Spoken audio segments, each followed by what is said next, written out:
Seven sisters বলেন যে ওদের নাম কিন্তু ছিল নর্থ ইস্ট ফ্রন্টিয়ার প্রভিন্স। অস্থিতিশীলতার আরেকটা বড় উৎস হচ্ছে এখানে কাশ্মীর। আচ্ছা, আপনি কাশ্মীর নিয়ে উত্তেজনা এখনো কমেনি, কাশ্মীর নিয়ে ভারত পাকিস্তানের মধ্যে দ্বন্দ্ব আছে। দক্ষিণ এশিয়ার যদি চিত্রটার দিকে আপনি তাকান, সুদূর আপনি দক্ষিণ এশিয়াকে একটু মানে সার্কের বাইরে একটু ব্রডার আসপেক্টে যদি ভাবেন, তাহলে দেখবেন যে এই একদম বার্মা বা মিয়ানমার থেকে আমি যদি আফগানিস্তান পর্যন্ত ভাবি, পুরোটাই একটা অস্থিতিশীল জায়গা। আপনি মিয়ানমারে এদিকে রাখাইন বলা হচ্ছে যে সেখানে আরাকান আর্মি 80% জায়গা দখল করে ফেলেছে।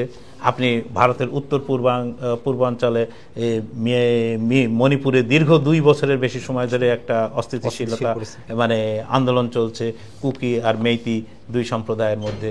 এরপরে ধরেন যে আমাদেরও কি পার্বত্য চট্টগ্রামে মাঝে মাঝে অস্থিতিশীলতা তৈরির চেষ্টা করা হয়, যে নানা ধরনের উস্কানি, নানা ধরনের সেটা একটা সবসময় চেষ্টা চলে। তারপরে এরপরে যদি আপনি পুরো ভারত থেকে ক্রস করে যদি পাকিস্তানে যান, পাকিস্তানে একটা বললাম যে বেলুচিস্তানে এক ধরনের আন্দোলন চলছে, বেলুচিস্তান স্বাধীনতার জন্য আন্দোলন চালাচ্ছে। আপনার খাইবার পাখতুনখাওয়া যেটা প্রদেশ, সেই প্রদেশেও তাদের কোনো ওই পাকিস্তানের সঙ্গে থাকার বা পাকিস্তানের সঙ্গে মিলমিশে তারা কোনো দেখে না।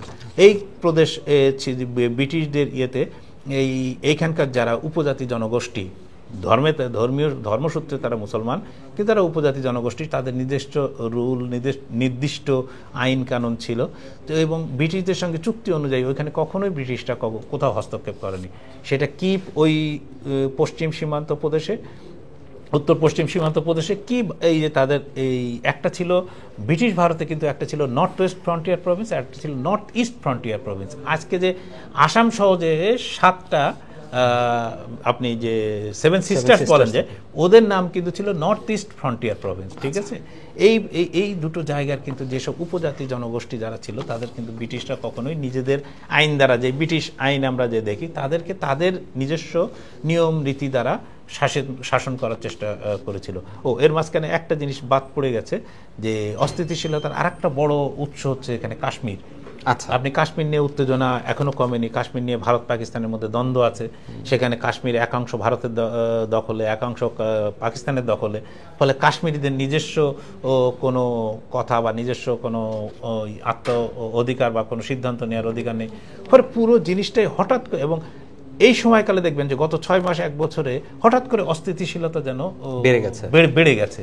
এবং এই অস্থিতিশীলতা যদি বাড়তে থাকে, তো ভবিষ্যতে অনেকেই বলেন যে এই দক্ষিণ এশিয়ার মানচিত্র যদি বদলে যায়, যে আগামী 10, 20, 50 বছরের মধ্যে, তাহলে অবাক হওয়ার কিছু থাকবে না।